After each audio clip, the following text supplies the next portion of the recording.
This video was sponsored by Gentle Bands. So if you've made it here, then you know that I designed a chair and I'm super excited about it. And this is actually the beginning. I have this walnut that's been on the shelf and it's not quite enough, so I'm actually debating on using this slab. The dimensions of my chair kind of dictate that I need more of a wider piece, 10 3/4 inch. So let's go ahead and make some lines and see if we can fit those in there. So I already made a couple lines to avoid all the defects.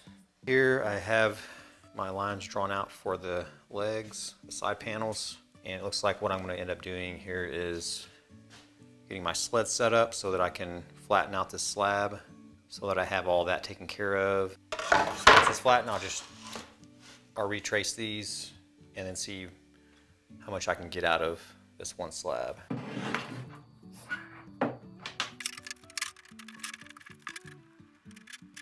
I really enjoy working with the router sled, but man, does it make a ton of dust and chips all over the shop. And so there's a point during this process where my mostly entire floor is covered and it looks like brown carpet.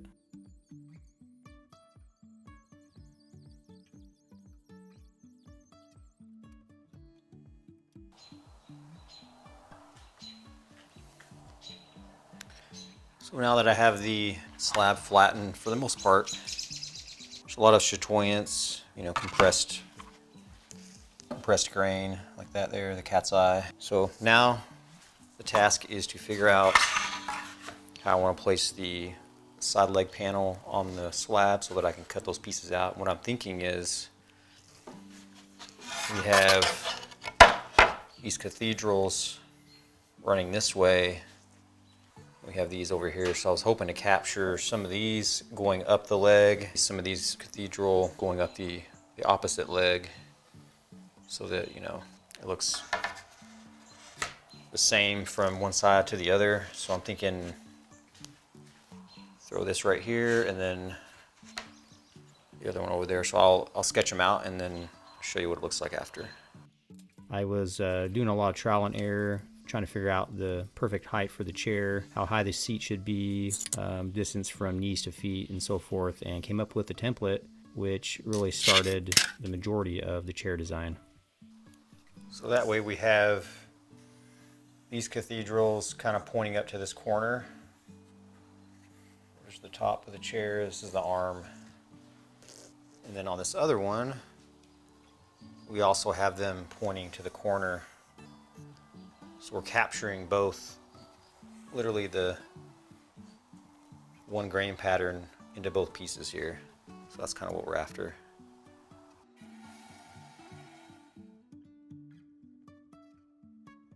One thing I love about the design process is the opportunity to get to use a variety of different tools to bring your designs to life.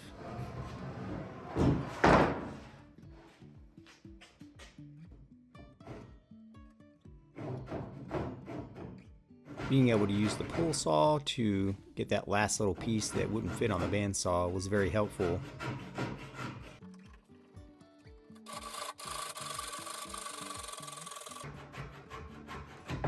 And when it was all said and done, I was really pleased with the pieces that I had chosen from that slab for the side panels.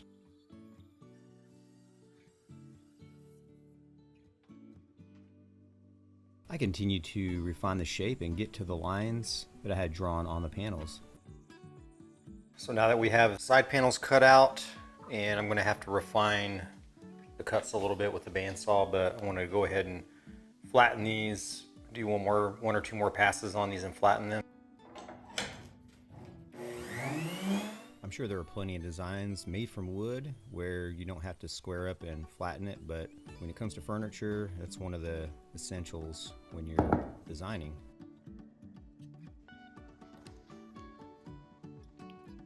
Pretty darn good results there, guys.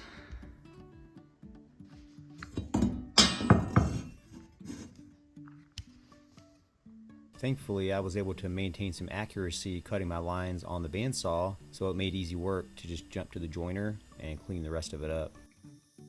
And with those last few cuts, we were getting to the point of bringing the design of this chair to fruition.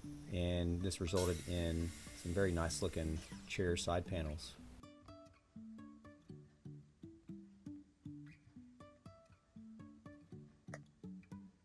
Since 2017, Gentle Bands has been exploring unconventional material to forge the ring that expresses who you are. From ancient meteorites to titanium from retired spacecraft, to even dinosaur fossils, as well as Hawaiian koa wood, they stop at nothing in their quest to forge the ring that truly represents you. They work with teams of family-owned workshops, seasoned and talented artisans, where there is no detail too small, no flaw that's tolerable, and no satisfaction greater than the craftsmanship shown in their work. The same craftsmanship and quality that I strive for in my woodworking, which made Gentle Bands a natural fit for the sponsor of today's video. Click the link in the description to head over to the Gentle Bands website and just browse through all the different variety of rings that they have and materials that they're made from. I chose the Pursuer, which is a mix of rosewood and tungsten, which closely matched my style, so go find the one that matches yours. Use code ADAM25 for 25% off. Big thank you to Gentle Bands for sponsoring today's video. Now back to the build.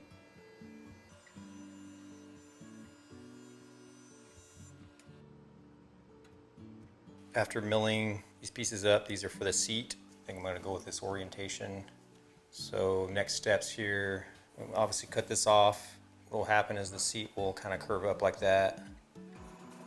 After milling the seat, I kind of got caught up in developing the slope in the back of the seat just to kind of make it a little more comfortable to sit in. Okay, so this is what it looks like after I've cut the slope into the back of the seat. Once these are all joined together, I'm just gonna kind of shape it by hand on the way down. You know, once it's all put together, I'll have a consistent, slope all across the width of the seat. I went ahead and did the 12-degree cut on the left and right panel. So if I join that together a little bit there, you can kind of see the angle that I'm going for on the seat here. I'm going to take the hand plane and just clean up table saw cut a little bit. Then I'm going to join these together. Obviously, when you design a chair like this, you may or may not have all the tools you need, but if you get creative, then you could definitely accomplish it and, create the design that you want. In this instance, I'm using the Festool Domino, which I used a biscuit joiner for quite a while, and I just felt the need for one of these. Very easy to use and very handy in many situations.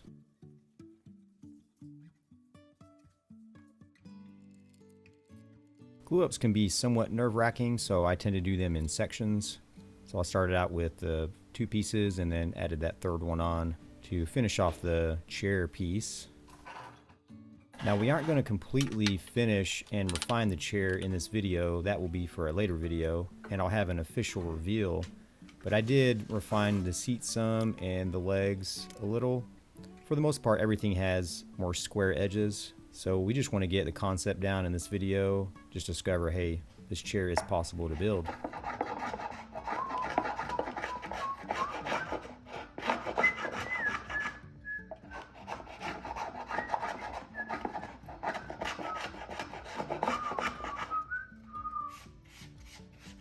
Not sure if you caught the song that I was whistling in the last clip, but the first person who could comment below what that song is, there'll be something in store for you in the future. It could be merch, it could be a subscription service. I haven't decided yet, but first person to comment, and I'll check the timestamps, what that song is, will win something special in the future.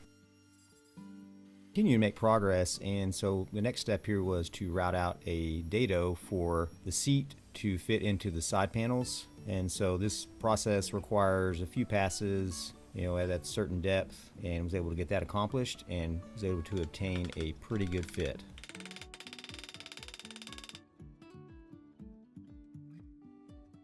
Now, believe it or not, with the leftover scraps from that slab, I was able to get the front 2 legs cut out of that. And these were kind of more of the rougher parts, but I think it gives the chair character. There's some cracks and some voids, but I was okay with that. And here I'm starting to do a dry fit. This is my first dry fit, using the tape to get the front legs to kind of just hold it up.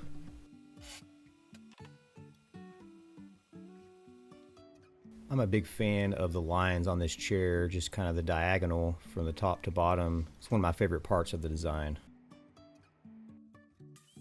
For the next order of business, it was time to jump over to the table saw and get started on that backrest.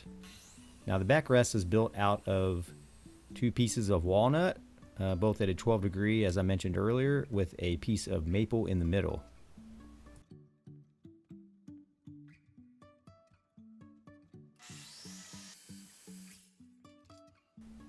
Alright folks, so this is where the project started getting a little interesting. I went ahead and created the backrest, and I used a piece of maple in the middle, and then I just joined the 2, what I'm calling the wings of the backrest.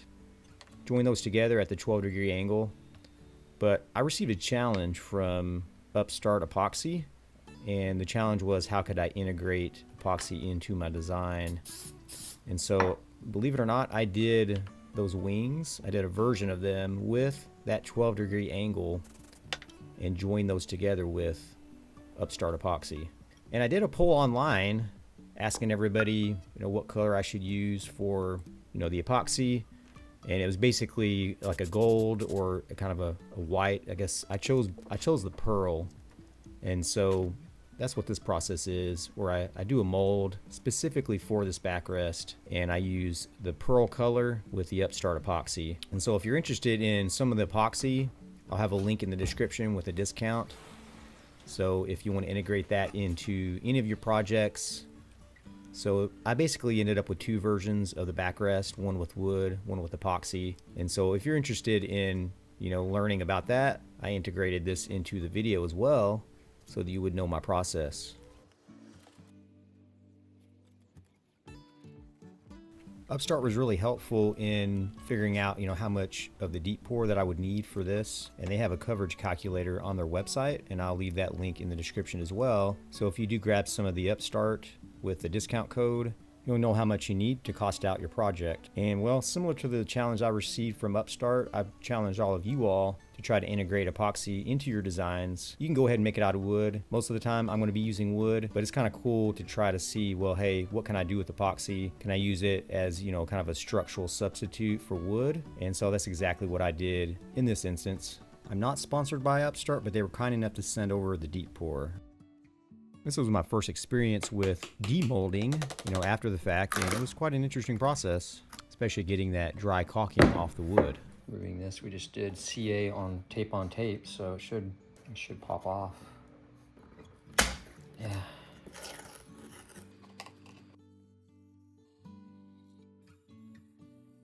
All in all, a little tedious, but definitely worth it to see the end result with this epoxy version.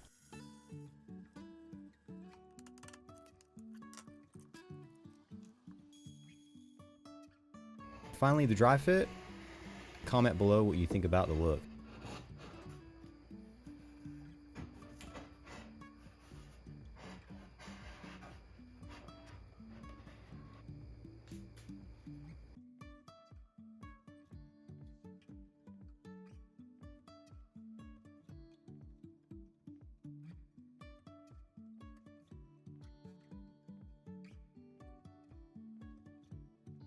So there you have it, the Reposed 8 prototype. The chair that I designed, my first real, well, one of my first real designs, definitely my first chair design, and so I'm pretty happy with it. It was kind of an influence from a lot of the woodworkers out there, William Douglas being one of those. Yeah, Philip Morley, a lot of really brilliant designers out there, and so I'm hoping to kind of follow in their footsteps and, create some of my own unique pieces. And so this is the Reposed 8, and so, it's not quite finished. Obviously, we've got to do the joinery on it, but this kind of gives you an idea of what the chair is going to look like, and just basically just a little more refined than this, and structurally sound. You're not going to fall out of it, so it's going to be a very sturdy chair. So if you did enjoy the build, and if you're actually interested in building this chair sometime in the future, I'm going to have plans. I'm going to be teaching how to build it. And so I would encourage you to go on and get subscribed to the channel so you can, receive those updates, when I have all the good stuff ready for you. so you can build it on your own. Also, remember to check the description because you don't want to forget about the Gentle Bands 25% off, which is an awesome deal. Yeah, the Gentle Bands. So really love mine.